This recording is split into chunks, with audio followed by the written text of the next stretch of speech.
Jordan Bohannon, Jared Stansbury. It's Jared and J-Bo on Iowa Everywhere. This is Iowa Everywhere. Yo, welcome into the podcast. It's a big week. Big week. The big games on Sunday. Reminder, we're going to be out at Wellman's hanging out with everybody, watching the big game. Are you excited, Jordan? I am. Hopefully I have a win of myself earlier that day, and then we kick it. I'm excited. Yeah, we're going to kick it. I'll probably be out there sometime mid-afternoon, so anybody who wants to pull up, I think Chris Williams is going to be out there for a little bit, so everybody come on out and hang out with us at Wellman's out in West Des Moines. Iowa's got a big game tomorrow night coming up Thursday night against Purdue. We're not going to talk a ton about Iowa State today because we're recording this at 4:15 on Wednesday. Obviously, Iowa State plays tonight against West Virginia, so we'll talk about Iowa State and Kansas a little bit later. But we're going to lead things off with the Hawkeyes here on the podcast in this big one tonight with the National Player of the Year favorite Zach Edey and the Purdue Boilermakers. Coming off a win over Illinois on Saturday, obviously some controversy before the game, but able to get a big win over one of your rivals. What'd you think coming out of that one? Another game they needed. You know, we keep talking about towards the end of the season, these are games that you must win, home games, conference games that you have to pull out and get the victory, no matter how hard it is. And right now it's just, you know, taking game by game, as cliche as that sounds, and stacking W's, because every win at this point is going to matter big time on their on NCAA seeding, on Big Ten conference seeding. So yeah, it's crazy. The Big Ten there's so many teams in the middle of the pack. Like, you could literally go from being tied for third all the way to dropping down to realistically down to 10th in the league, which is kind of crazy, but I'm not shocked. I do think the league's a little down this year. Obviously, Purdue being an outlier. There's just a bunch of pretty okay teams this year, and I think that's making conference play a whole hell of a lot harder this year too. Did you see that performance coming from Tony Perkins? I did. I think what you have to know about Illinois is when Underwood first got there, they're notorious on pressuring the ball. They denied all passing lanes, and so the drive was always open. So I remember when we played them, we were big on back cutting and keeping your dribble alive. So I knew if Tony was able to continue to keep his dribble alive and fight off the pressure, that there's going to be a lot of open lanes for him to get down towards the paint. And he loves that little, 12-footer fadeaway shot. And man, he was cooking. I was happy for him. I think he needs to be that type of player for them to make that deep run in the NCAA tournament. And I mean, obviously the first part is just being able to get to the NCAA tournament. That was one of the games they needed to get. Yeah, for sure. Just good balanced game though, where you get 32 from him, you get 19 from Chris Murray, 13 from Rebraca. I mean, it just gotta gut some of these games out. It's like it doesn't matter what the math equation is to get there. You just got to figure out a way to get there. And I mean, they've been able to do that more often than not here, especially recently. Yeah, especially this time of the season, there's going to be a lot of ugly basketball. I mean, obviously, people that are watching college basketball right now, there's probably one good game out of 10 right now, just because everyone's all beat up, everyone's hurt. People are playing 2 to 3 games in 6-day spans right now. I don't know if Iowa's even going to play their Minnesota game, so their schedule might be even more condensed. I don't know what the status is with Minnesota being out with COVID with their last game. So it's going to be interesting to see how the Big Ten shakes up with, obviously, Northwestern had some issues. Now Minnesota does now. Yeah, I saw the Gophers had the COVID. Are we sure the Gophers just don't want to play anymore? Okay, before the year, I had one of my friends asked me, give me your hot take for college basketball this year. And I said that Jacobson was on the hot seat. And I don't think that was a terrible take at the time. But now it's even looking more – I mean, I would imagine the problem with Minnesota, though, it is impossible for whatever reason to get Minnesota recruits to go to Minnesota. I don't know what is so hard, because there is a ton of talent that comes out of the Twin Cities, that comes out of the state of Minnesota. But and for whatever reason, they struggle year in and year out to get those in-state recruits and keep them in-state. So I thought Jacobson was going to be the guy. I really did. I think he's a great coach. I think he's a great person off the floor. But, man, I did not see this coming with Jacobson taking over Minnesota and seeing where they're at now. Obviously, I'm not from Minnesota, but what I do know of the dynamics there, it's a pro sports state for one thing. So I think there's not as much of a just general allegiance statewide to the Gophers. Like if you're going to make people pick a college team, a lot of people are going to say Minnesota, but I don't think that anybody's as steadfast in it as what they are for the most part in the state of Iowa. So that certainly is a contribution. I think it probably comes down to like, what's the expectation for Minnesota basketball? Cause they haven't been very good for a while, for several years now, and then they just fired a coach and it's gotten considerably worse. So it's like, unless you're going to go and get a very specific guy and get the right guy, like what are the odds that you're going to be able to, you're kind of sitting in between a rock and a hard place. It's like, well, this has not certainly gone very well for us the last time we fired a coach. So how much confidence do we have that it's going to go that much better if we just go and fire him, after 2 years? The funny thing is, too, Patino gets fired, and he's killing it right now at his other school. And then Jacobson comes in, a really great coach, and I really thought their things going to get turned around. I don't like that excuse, though, of it being like a professional-centric state, because if you look across the board, there's states that get talent, right? Like it's not – I understand what you're saying with the fact that, guys and obviously boosters, and there's more funds coming into schools that are more heavily dominated by by places that don't have any professional teams nearby. But, man, you would think as big as the school University of Minnesota is, they would be able to attract someone, a top recruit within the last 5 years. I think they've had a couple. Isaiah Washington was a huge prospect out of I think New York, and they brought in, but he turned out to be a bust. I don't know where he's at now, but I don't know, man. I think Minnesota's it's a good destination for a guy with a mindset that wants to change a program and change the culture of what has happened the last decade. Yeah, I mean, it's been 10 years since they had like Joe Coleman and Rodney Williams. Like I think all those guys were from Minnesota. Andre Hollins, no, he's from Tennessee. But a lot of these guys were from Minnesota. The ones that were on their, they went to the NCAA tournament a couple times with Tubby Smith. Yep. But even then, like they never were. I'm trying to see what's the highest that they've finished in KenPom in the last 10 years. They had some good teams with Tubby. I think Tubby did a great job when he was in there to right the ship a little bit, but. Yeah, I mean, they've only been to 2 NCAA tournaments in the last 10 years. Which is fascinating to me because you think University of Minnesota, I mean, that's a pretty dominant school, like you would think, right? Since 2000, they've been to 1, 2, 3, 4, 5, 6 NCAA tournaments. It's crazy. With how many teams the Big Ten gets too, like you get 6 to 7, 8 some years. Mm-hmm. They couldn't sneak in more than 5 or 6 times the last 23 years. And it's even crazier. They went to the Final Four in 1997 and then have only gone to 6 tournaments in 25 years. Yeah. Like that's pretty crazy. Somebody fix Minnesota basketball. Who's the guy? Who's the guy who could fix Minnesota basketball?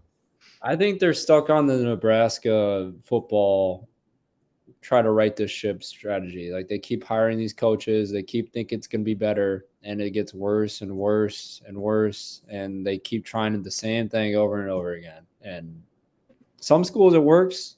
Obviously, it hasn't been working with those 2 schools. Yeah, they got to find somebody who's like a Minnesota guy. We need Kevin Garnett to go and coach the Gophers. That'd be crazy. They would at the very least, be very entertaining. I don't know how good the team would be, but they would be tough and they'd be entertaining, and that's basically, I think, anybody would really, really need. That'll pack the seats at the barn. All right, let's talk about this game against Purdue Thursday night for Iowa.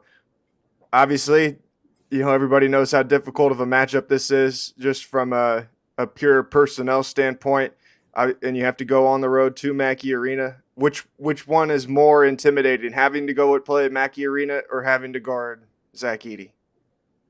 I don't know. On a Friday, or what is it? Thursday night. It's going to be tough. That is one of the most hostile environments in all of the country. So on top of having the national player there who's averaging literally 30 and 20 almost, like it's going to be a tough out. I would imagine Purdue pulls out the victory. I'm obviously rooting for my Hawkeyes, but man, tough place to be at this time of the year. How do you anticipate the Hawkeyes will try and defend Edey? What will be the strategy if you had to guess? I would imagine they're gonna be well over towards the ball on help side. So look for corners to be pretty open by Purdue. I would imagine Edey's going to do a pretty good job of finding their shooters.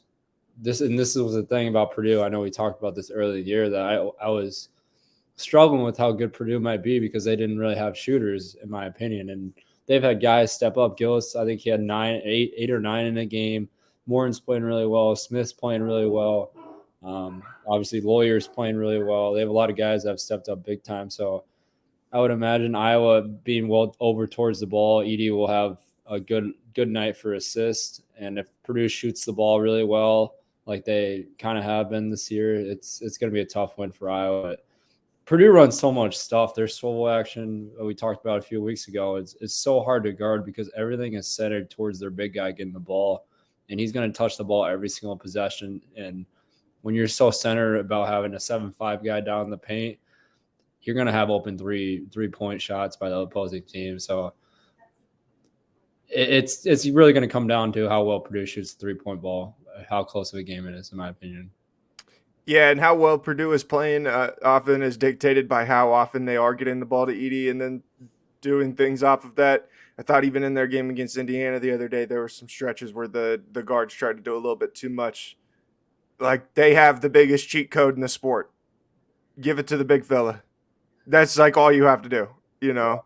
And sometimes you can see their guards start to get a little bit crazy with that. So, you know, if you're from a Iowa fan perspective or something like that, the more that you can see those guards doing things, that's probably the better. I would much rather make Purdue's guards beat me than let the big man get 40 and 25 on me. Exactly. And Coach McCaffrey preached this all the time when we played Purdue, and why we had kind of good success playing against Purdue and beating them a lot of these years when I was playing is we put a lot of pressure on the guards. And I would imagine this is something they do again when they have the ball and make their life miserable to try to get their offense going. So we'll probably see a lot of pressing by Iowa. We'll see a lot of pressure by their guards. Tony will be up in the ball. Aaron will getting after it. Freshman comes off the bench. He's going to be getting after face guard in full court. They're going to make the opposing guards' lives miserable by doing everything they can to deflect passes, not let their offense be flowed right, and ultimately try to limit touches with Edey. But at the end of the day, they're going to get the ball inside. It's going to basically come down to rebounding and three-point shooting. And then every time you get an opportunity, get out and go. Right. Yep. Try and run the big guy into the ground.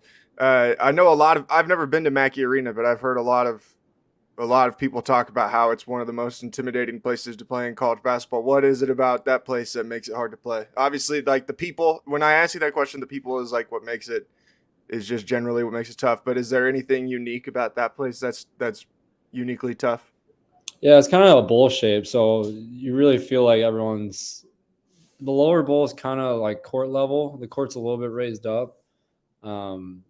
But everyone's kind of hovering over you while you're playing, which is kind of like Breslin. Obviously Carver's a little bit like that too. So it just makes the sound just carry and makes it really loud. Everything echoes. I remember when we'd be shooting around during shoot-arounds when we get there, I would always dribble the ball.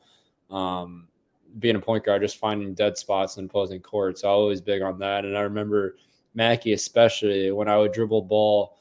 And obviously there was no fans there or anything. It was just our team there. And when I dribble the ball in the middle of the court, this exact spot is so weird, right under the Jumbotron in the middle of the floor.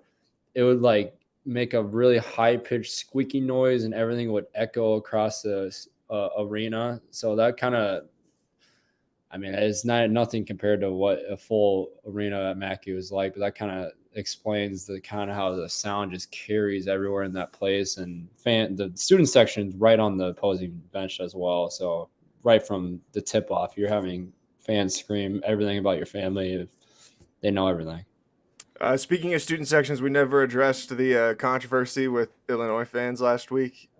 You had basically predicted that would happen. We recorded the podcast, and then that story broke like 2 hours later. Do you feel better, or do you feel vindicated that Illinois immediately did something to back it up how weird you said that they were on the podcast last week? It was almost like it was destined to happen. How the conversation me and you had, the fact that happened hours later, you can't write a better script for Jim Boeheim and Jared podcast. Right. It's unbelievable. Right. But right. It made me feel better inside. I felt like I backed up. I had evidence to back up exactly what I was talking about. Audacious moves on the part of the Illinois student section. Certainly some very bold claims made at certain times, some bold things said. There's been a lot of people who have talked about that already, but I don't know, man. It's just like college sports at its finest. It's one of those stupid things that we'll talk about for a long time. We'll make that game really memorable for no reason other than the fact that the Boys and Girls Club of Cedar Rapids got to go because the Illinois student section was a bunch of morons. And they were treated like royalty, like everyone expected. Iowa did the perfect PR move. Yeah, I mean, they had the kids waving on camera during a halftime or during a timeout. It was beautiful. It was beautiful. Rare PRW for Gary Barta and the boys over in Iowa City. Yeah, well, that didn't last long, though. It did. It did not last long. 24 hours, I think, basically, before they announced that Brian Ferentz would return as offensive coordinator next year. How did you react when you saw that? I wasn't shocked.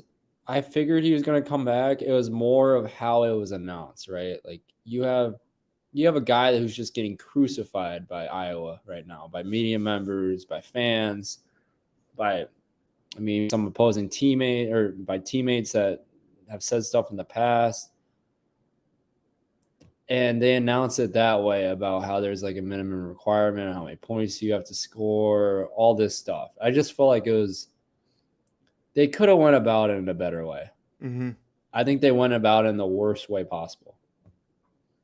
Yeah, I think that was fair. Putting out the amended contract like it's the NCAA 14 coaches goal screen. Probably not the vibe that you want if you're an offensive coordinator. If you're a coach across the country, you're like, woof, that's not ideal. Also probably not ideal when you have like the worst offense in college football and you say, okay, we need our offense to be better. What's the benchmark we should set? How about if we're just like marginally better and we go from just being horrendous to being pretty bad, or being a little bit better than really bad. And that's just the standard. I don't know. Just a weird deal. It's like they said, it's like they're like, hey, we got to put these benchmarks in this contract, Somebody's like, Kirk, how many points should Brian average next year to keep his job? So, well, how many we average this year? 18, whatever it was. Just add a touchdown to it and call it good. And nobody had any idea what that meant, like how good the offense would have to be in that case. I did see that Iowa, if they'd scored 25 or more points, they'd been like 11-2 or something like that. So maybe there was more to it, but it just was weird. It just seemed like a really odd way to go about it. But also, how many times have we seen Iowa be less transparent than they probably should have been? So like, can you really knock them for being more transparent than what they should have been in this type of scenario? That's true. I mean, how many times have people screamed at the top of the mountain about that, and they're as transparent as they can be now about their contract? I think ever since I think they learned their lesson from when they gave Fran the extension that 1 year, and then didn't tell anybody for like 6 months until someone did an open records request, and they're like, oh shit, they gave this guy a contract extension. I forgot about that. Was like my Yeah. sophomore year, I think.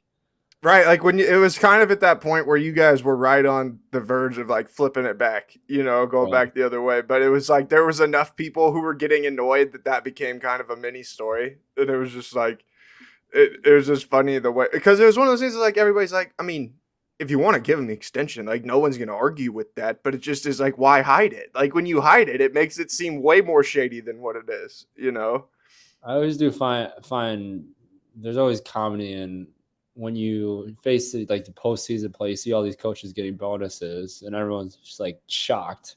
Oh, he won 20 games and you got $100,000 bonus. Why didn't we know about it? It's right there. It's right there in the contract. It's right there spelled out in the contract, man. I don't know, man. I think the whole Iowa situation, I think they tried a little too hard. Like, they wanted to seem they're doing well, but oh yeah, they wanted to prove to everyone that look, we did something. See, like, everyone's like, oh, why aren't you guys doing? We did something to Brian. We took money away from him, whatever it is, like $50,000 or something like that, isn't it? Yeah. A drop in the bucket when you're making $1 million, basically. And then they're like, we gave him these benchmarks, and they're like the easiest benchmarks that anyone could ever have to clear, or it should be for a Power 5 offense coordinator. That's just, it was very much they knew people were going to be pissed that Brian was going to be coming back. They said, we have to do something to make it look like we did something now. And when in reality, they really didn't do anything. So that's like, I don't know. It just is a weird deal. But they had just handled things weird all the time. So it just the fun thing is, too, like, the benchmark of points per game is 25, right? When they went 11 in the defense, what if the defense scores points? Oh, that's true. I didn't think about that. Does that count towards the offensive coordinator's points? Right, because at that point, if Phil Parker's defense all of a sudden, hypothetically, I think they scored 7 defensive touchdowns this year. If they scored 10 and they give him another boost of those extra 20 points or whatever, I mean, he should get more money. Phil Parker should sit there and be like, where's my amended contract? I want a better contract too. More money or a nice gift basket sent from Brian At the very least. Family. Yeah. At the very least. You should at least get a nice meat and cheese platter. Yeah. Charcuterie board or something like that. Like, yeah. So there's a lot of things about this. It's like we're going to be transparent, but to a point. And then after that, we're not going to be any more transparent. And then anytime that anybody gets asked about this in the future, they'll say, well, we put out our statement. We have nothing else to say about it. I am excited to follow it next year, especially when we're doing this podcast and we're just like tracking the average points per game. And we're at like the 10th game. And let's say he's at like 24.5. I feel like something like that's going to happen next year. Who do they play in their season opener? You're way ahead of the gun on me. I don't know. Oh, football. I don't even think I've checked. Utah State. Okay. Utah State, then at Iowa State.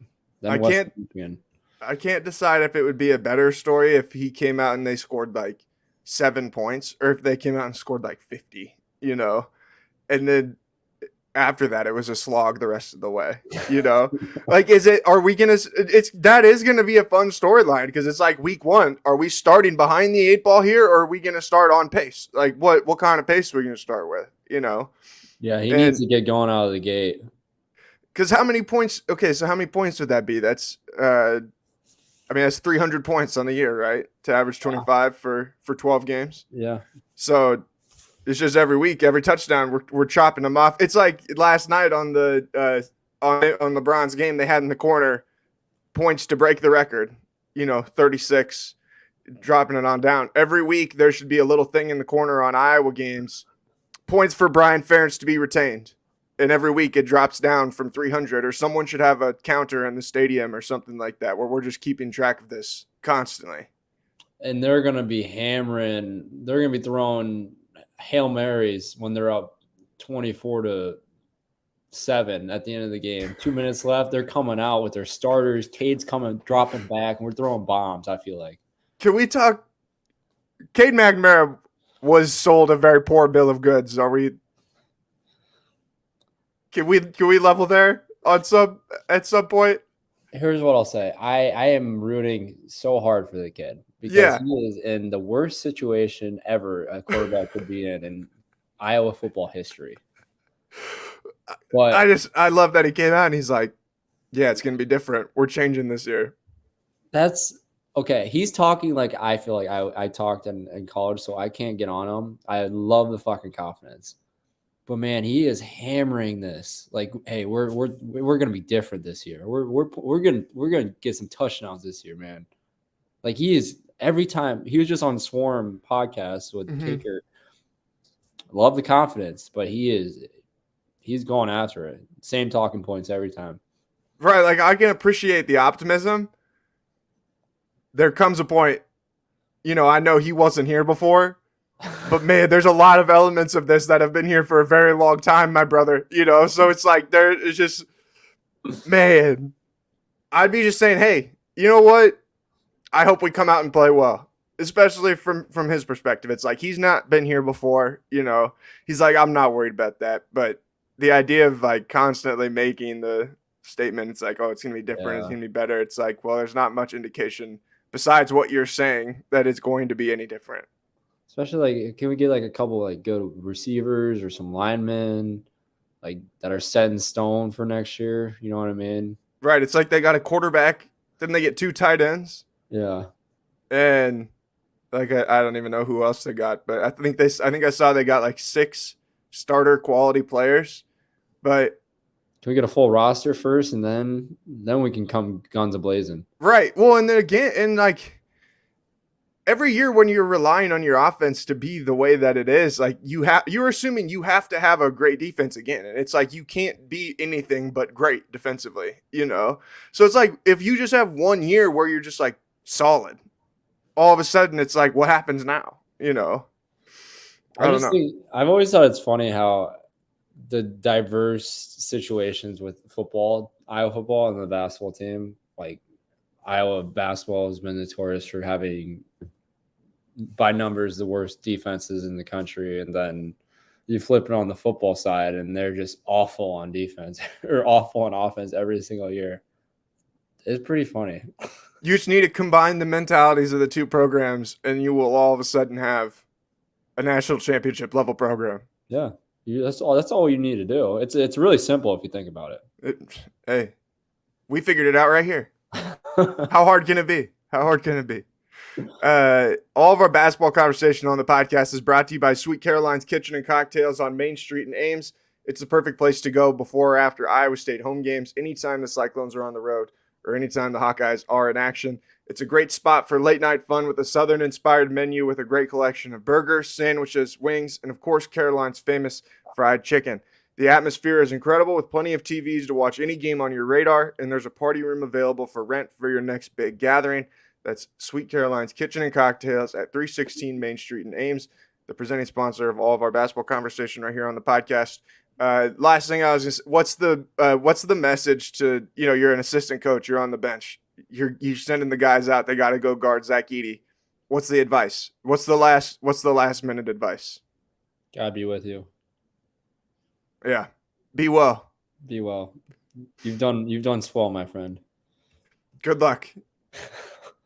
We're all behind you. What else? It's just a little pick me up. It's not even anything coaching at that point. It's you got this. Yeah, you got this, guys. In the exact tone. Hey, try your best. That's the worst thing a coach could say. He comes out, he pulls you back, he says, "Hey, I just want to see you do your best, all right?" That's all anybody can ask for is play your hardest. Play your hardest and no one will ever be mad. Right. Nobody will ever be mad, of course. All right, let's talk briefly about Iowa State. They had a big win over Kansas on Saturday at Hilton Coliseum. They did play West Virginia Wednesday night, so we're not going to talk a ton about the Cyclones. What do you think of the win over Kansas, the bounce back after the back-to-back losses? I called it.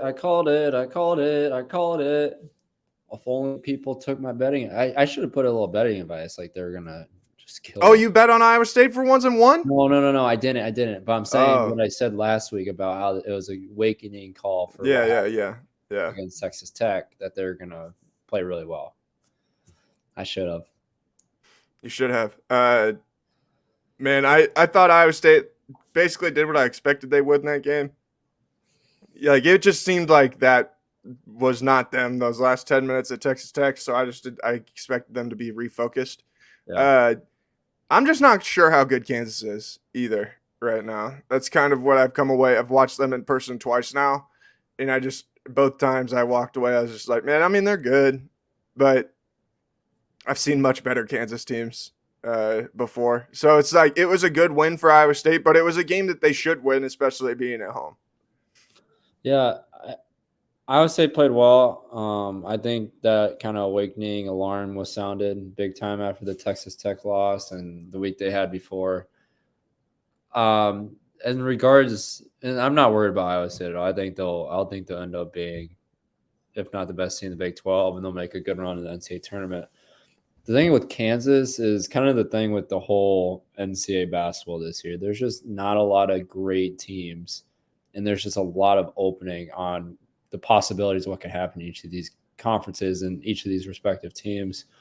And Big 12 is one outlier, I feel like, because the Big 12 is outright the best conference in the whole country this year. But when you look down the line, like ACC, we got Pittsburgh up top. There's 3 teams after that are ranked, and there's a huge drop off after the middle of the pack in the ACC. Big 10 is kind of similar. There's a bunch of mediocre teams in the middle of the pack. Big East is a crapshoot right now. I mean, UConn won a really great run, and they sucked, and then now they're back.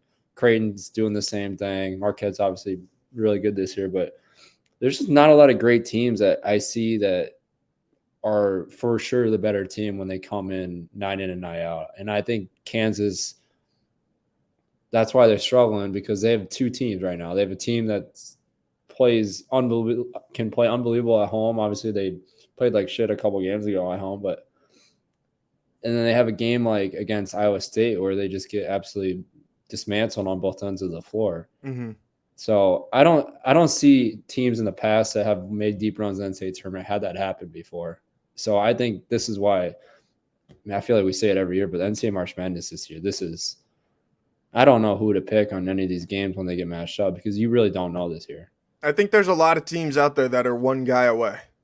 You know, like, I don't know if that's because of the distribution of talent for whatever reason or what it is, but it feels like there's a bunch of teams that are just like one player away from being great, And I think Purdue maybe is the only one that you could throw into that category that I've watched this year that it's like when they're playing well, it's like that's a great team. But that's more because of the one guy than it is because of anybody else. Like, you take the one guy off that team, and they're nothing special. They're not bad, but it's like I don't know that they would be, maybe a top 25 team. Like, I don't know. But it just is – there's no teams that feel like they've got that dynamic duo, of like 2 great players that really play together really well.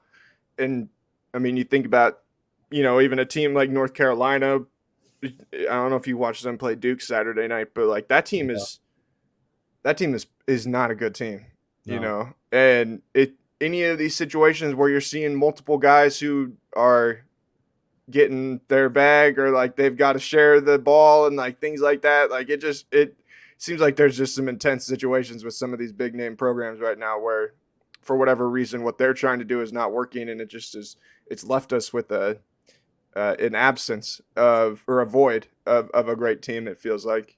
Yeah, and then there's not – I don't want to diss the talent too. I mean, you brought up a lot of great points. There's a lot of great players still out there. Like, there's – yeah, that's what I mean. It's like the distribution of talent across the teams is more spread out than what it normally is, to where then there's just like – there's not the accumulation of 8 McDonald's All-Americans and 4 high-level transfers at Kentucky. Exactly. Yeah. And I think, maybe in the end, in a couple of years, transfer portal, NIL, this is kind of the beginning of this. It's going to continue to widen that gap or shrinking the gap of great teams and good teams. And right now, it seems like everyone's okay, good team this year.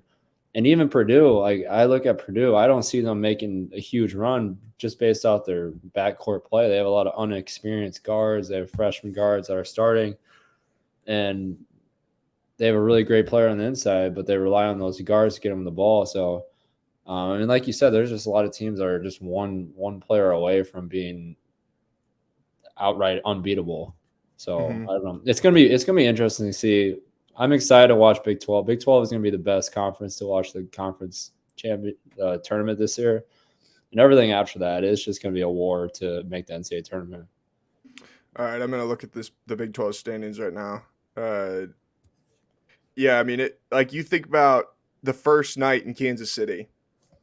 So it would be like the 7, 8, 9, 10 seeds, and these are the 4 teams I would be playing. Oklahoma State would play Texas Tech, and then West Virginia would play Oklahoma.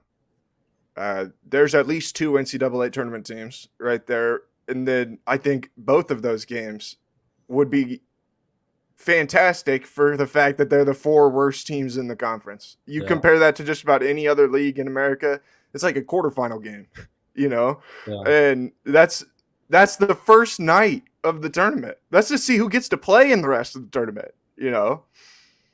And those teams are the desperate teams too. So you're going to see, I mean, shit, West Virginia could come out and win the whole thing because of just their whole season's on the line. Obviously, Iowa State and Kansas and the guys at the top, TCU, everyone at the top is going to play their best basketball. But, man, their seasons aren't on the line like some of these guys are on the bubble or close to making the NCAA tournament. And that's what – I mean, look at Georgetown a few years ago. They just came out and didn't win a game in conference play and won the tournament. That's why I think it makes it so special, especially the Big 12 this year. There's just so many great teams. I don't think Georgetown's going to make a run like that this year. Ever again. Well, I don't know if I would say never again, but I would be very surprised if Patrick Ewing is still the coach at Georgetown next year, I think. Fun fact for you, there's only one team in the top 20 on KenPom that has a losing record in conference play. Do you know who it is? One team that has a losing record in conference play. That's ranked in the top 20 on KenPom.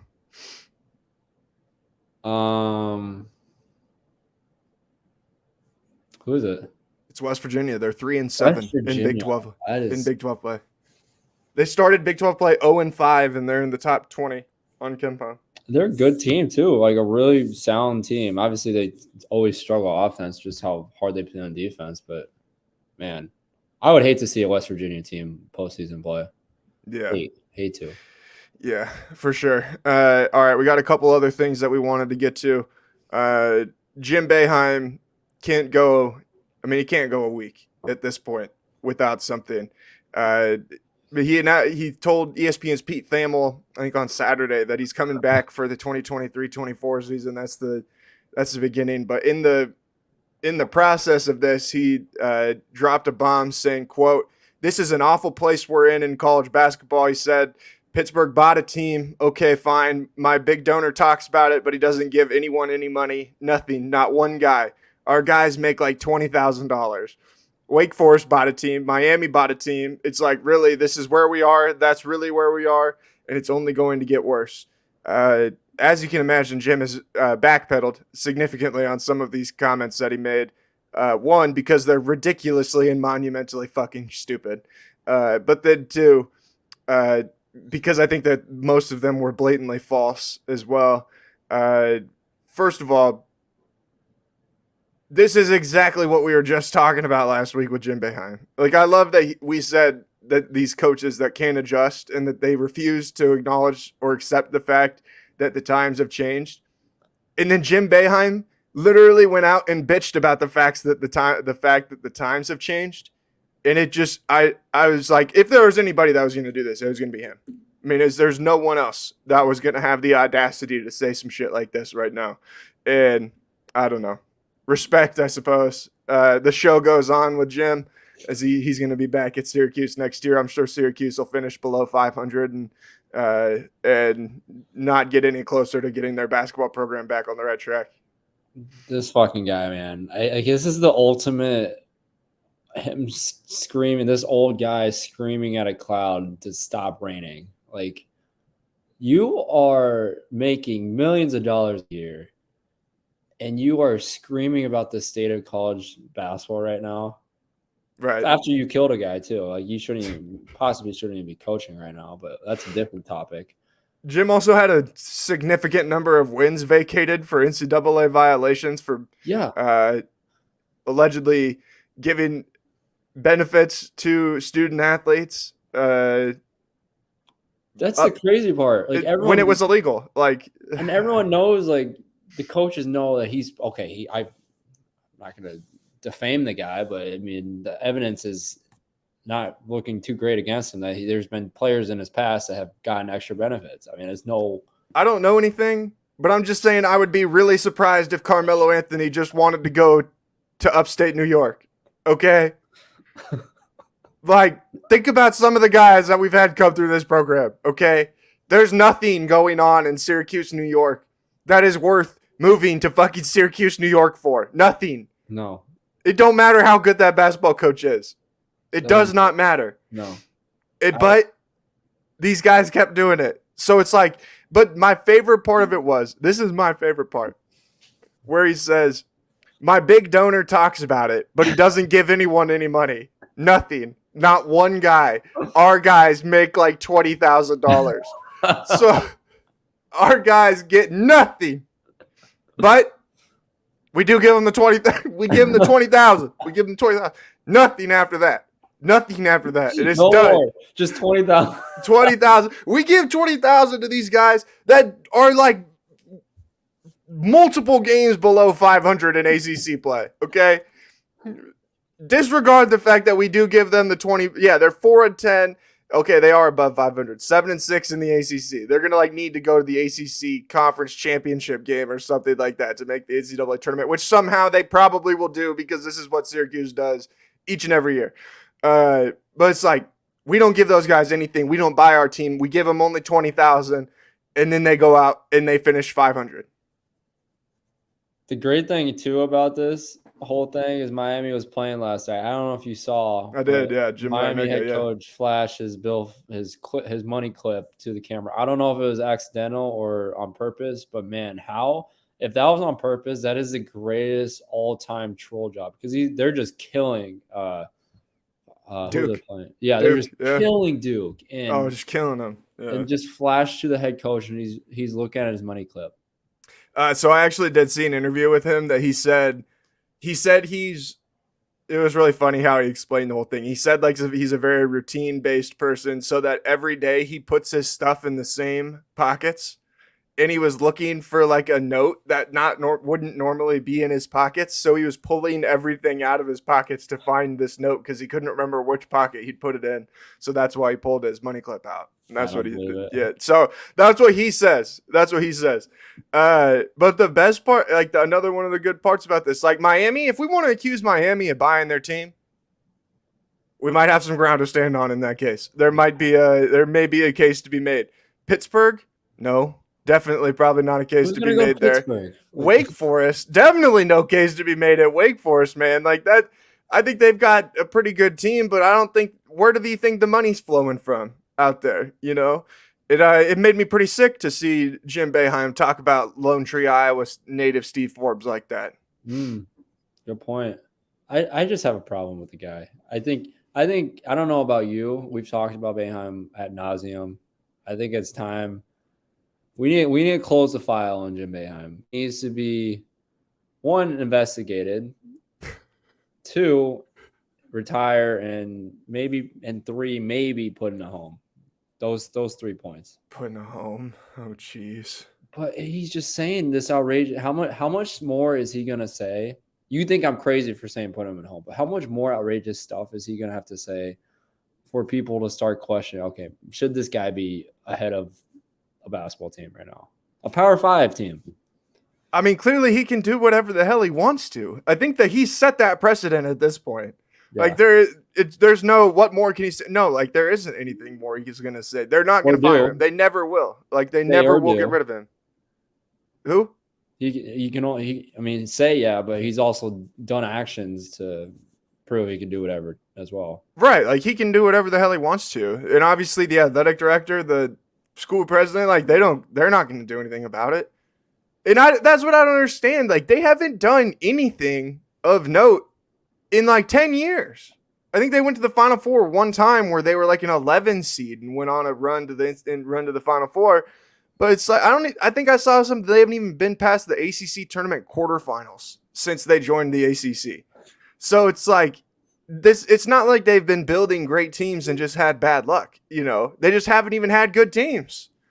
How long can you just not have a good team? What's the career achievement award at a place like Syracuse? Apparently, a lot longer than I would have thought it would be. The thing is too, this year with the ACC, watch this. We're talking about this right now. Watch Syracuse end up winning the conference title and they go to the NCAA tournament. That's what's going to happen because ACC is so bad this year, but he's complaining about how these teams are bought. Blows my mind. It really does. Right. It's like, bro, you can't even beat Wake Forest, dog. Like that. Maybe you just can't beat Wake Forest. That's like how about we just acknowledge maybe there could just be another team that was built in a not nefarious way. That might be better than yours. Right. Maybe it's because you're like 80 years old, my boy. Like, I don't know. He's just an old guy, man. He needs to. He would give us a very stern talking to if he ever could see us. We'd be like those student reporters. I would, if I can only imagine the questions I would ask him if we got him on a show. It would not last very long, I imagine, because it would be really hard for one of us to ask more than a couple questions before something significant would come up. I would be respectful, but I would be like, I'd be poking. Yeah. You're poking around, just seeing how we, trying to open some doors, see what we can get, see what we can get to the bottom of. See where his buns are. Yeah, I don't know. He is something else. We need to get like the last of those guys out of the game, kind of, like nothing against. I got all due respect to Jim Boeheim, one of the best for a long time, but it's just time. Well, it's bad we even have to talk about this because he's been historically a pretty good coach his whole career, but these guys are complaining about the system changing. Man, no one's gonna be mad at you if you retire. Like, you guys had a great career. Coach K, like he was getting pissed off at the system, and he went into the sunset. I mean, I think he's still coaching Duke, but that's okay behind the scenes now.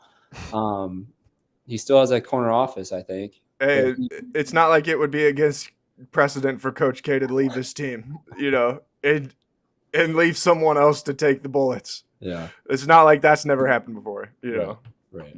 But yeah, I don't know. I think it's time for if these guys truly want the system, like they think it's fucked up, then just retire, man, because the system isn't changing. Man, if retirement's good enough for Coach K, if retirement's good enough for Roy Williams, for all those guys, it's good enough for you, Jim Boeheim. Yeah, just move on. Get on the horse and run off in the sunset. Yeah, like you've done enough, dude. Like, you have nothing to prove anymore. There's just, what's the point? People. He said something about 95% of Syracuse fans still want him, and I find that very, very hard to believe when they're barely going. That is a high percentage. Yeah, that no one has even Coach K probably didn't have a 95% approval rating with Duke fans by the time that he was leaving either. So no, that was crazy to me, but. Hey, at least Jim Boeheim is just consistently really good podcaster material for some reason. That's just the guy that wants to keep getting his name on the podcast. All right, last thing before we sign off. LeBron James last night becomes the all-time leading scorer in NBA history. Scored 38 against the Thunder to break Kareem's record. I think you wanted to talk about people holding their phones up, filming it. Is that what you wanted to talk about with LeBron? Yeah. So props to LeBron. That is a historically unreal accomplishment. And I've been a LeBron hater. I have. But I will say he is. I mean, he's a definition of greatness. He does things. He came in. Think about all the pressure he had coming out of high school, man. Like, that is in itself, to do what he's been doing, unbelievable. But I have a hard time seeing. I'm about to share this picture with those of you guys who are watching on YouTube. The amount of people, man, that are watching this last second shot. I don't know if you can see it now. Oh, I got to put it on there. The amount of people that are watching this last second shot and every person has their phone out. I can't find one person in the whole. No. There is one. Phil Knight is sitting right there in the middle, right back behind the defender's leg. See, right Phil there Knight. in the middle. Yep. Yeah. Props to Phil Knight. That's actually unbelievable. He's not doing it. That is awesome. I mean, come on, man. You think Phil Knight needs to pull his phone out? But that's what I'm saying. Like, man, how do you? Because I bet these guys paid $10,000 to $50,000 for those seats right there, and you're gonna take your phone out? Yeah, I always just default to like that video you think you're shooting is not going to be near as cool as you think it is. You know, like I'm sure it'll be cool, but it just is. Why wouldn't you just want to watch? You know, what do you like? You're there to just watch the game, You're not there to be the documentarian. You know, they pay people for that. It's okay. Right. There's a whole front row, like have cameras out. Like if you really want, you can go and watch the video of him doing it. It'll be all over Sports Center, all over social media to watch it. And again, I've been that guy when I was younger. I went to Kobe Bryant's farewell tour. My brother got me tickets to see him in Chicago. And it was the coolest thing ever. I remember showing up there to warm-ups, and I was filming everything because I was like, I'm the biggest Kobe Bryant guy ever. I wanted to be just like him when I was growing up. But the one thing I wish when I was back, I was like a sophomore or junior in high school. I don't remember how old I was, but I wish I could have gone back and just lived in the moment a little more. And now I feel like I'm realizing that as I'm older, I'm like, man, I don't need to record every single thing I do and go. Like, that is not what life's about, to go back in your phone. Like, yeah, okay, you look back 20 years, you have a memory of it, but I want to see it like in person and not have that ruined by a phone in my face. Because you never really saw the moment in live if you have a phone in your face. Yeah, I don't know. I don't understand the behavior of that. That just is it. It's just weird to me. Anybody that's like, oh, we got to take a million pictures of these things. We got to take the video of it. Like it'll exist. You know, if it's supposed to exist, it'll be out there. It just is. And that's like the most Black Mirror. Have you seen Black Mirror before? No, but that's just because that kind of shit freaks me out. So I don't want to watch that. That's like the most. That could be in the episode right there. Like how much our phones have taken over our lives. That's actually crazy. Oh, I mean, yeah, I'm sure that is a Black Mirror episode. That probably already is one. Like, we already live a Black Mirror episode, dude. I don't need to watch that show. Or Simpsons. We live a Simpsons episode. I watch something to escape reality. I don't want to watch something that reminds me how fucked up reality is. Like, that just is, that's not what I want. But, man, no, LeBron, the great American success story, dude. Like, no one can argue with that for what he came up with. Single mom in Akron, Ohio, to be able to do what he's done now, and to do it with the things that people knock him for being only on the court. Never had something off the court that, like, in his real life you could knock him for, you know, and never been arrested. He's never been, you know, in trouble for anything. He's never had a bunch of baby mamas come out of the woodwork or anything like that. Like, he just has been he's just a guy, man, you know, and he just happens to be really great at basketball. And I don't know. There's going to be a lot of people who are going to be really disappointed that they spent time either on their phones or spent time hating and being petty and salty towards that guy when he's gone. Because I think there's going to be a lot of people who are going to realize, like, damn, we missed out on seeing something special and really paying attention to something special that doesn't come around very often, for some of the way that he's been treated over the years. Yeah. I mean, I don't think another athlete, it's hard alone playing, you know, a few years with that microscope on you, but it was basically his whole life. Like, yeah, I mean, same thing with some of the guys like Kobe Bryant and Michael, they were kind of the same way. But I think those guys deserve a lot more respect, more than debate on who's the best between the two. I mean, obviously, everyone's always going to have opinions, but I think more people should credit them for how they've been able to just be functioning human beings, because that in itself is so hard to have your day-to-day life be captured on a camera, be captured in a microscope every second you go about your life. And the fact that LeBron James has been able to do everything he has, as much as the critic that I've been of him, like, you have to recognize the amount of greatness and the amount of good he has been to the game of basketball. So Kareem wrote this. he wrote something today, or well, probably not today, but posted it today after LeBron broke the record that I thought was really good. You can find that out there. But there was a passage here that I wanted to read because he was explaining, a lot of people have talked about Kareem and wondering how Kareem would feel when the record got broken. And I think there were a lot of people who thought he would be bitter towards LeBron for breaking the record. But he writes here, whenever a sports record is broken, including mine, it's time for celebration. It means someone has pushed the boundaries of what we thought was possible to a whole new level. And when one person climbs higher than the last person, we all feel like we're capable of being more. That is the magic of sports, to see something seemingly impossible, reminding us that if one person can do it, then we all somehow share in that accomplishment, is what sends children onto the playground to duplicate a LeBron layup or a Steph Curry three-pointer, or Mia Hamm inspiring a whole generation of girls to come off the bleachers and onto the field. Millions of children across the country pushing themselves toward excellence because they saw an athlete do something spectacular and they want to do it too, or at least try. That same kind of drive is behind many of humankind's greatest achievements, and it's all exceptionally glorious. Here's the main reason I don't care that much about my record being broken. And he just talks about how he's old. He doesn't have, doesn't care about that with basketball anymore. But it just is. It talks about how LeBron embodies that wonder that you can get from sports because he's so incredible as an athlete, because he's been so driven, because we've seen him come from where he was at when he was 16, 17, 18 years old in Akron to where he is right now. And he has so rarely really let you down, as a superstar. And it's really there's the decision, which was 12 years ago or 13 years ago almost now. And then losing in the finals sometimes where it took teams assembling a super team at Golden State for them to be able to beat him and knock the balance of power back into order with what he had done to the league.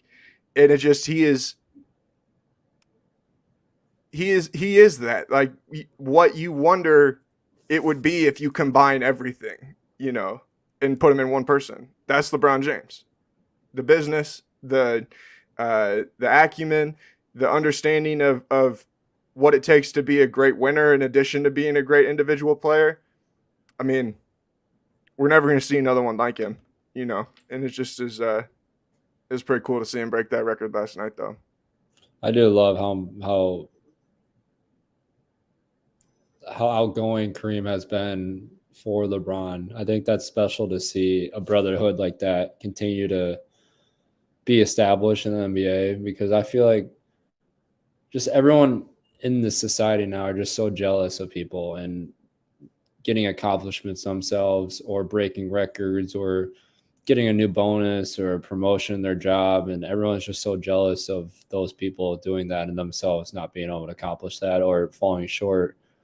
And to see a guy that has had the record and is looking down now to LeBron that's at the top and continue to support not only himself but the entire league on coming out with a statement like that, I think that sets great boundaries and a great future for the future generation of basketball players and honestly future generations of human beings, because people shouldn't be jealous about other people's accomplishments.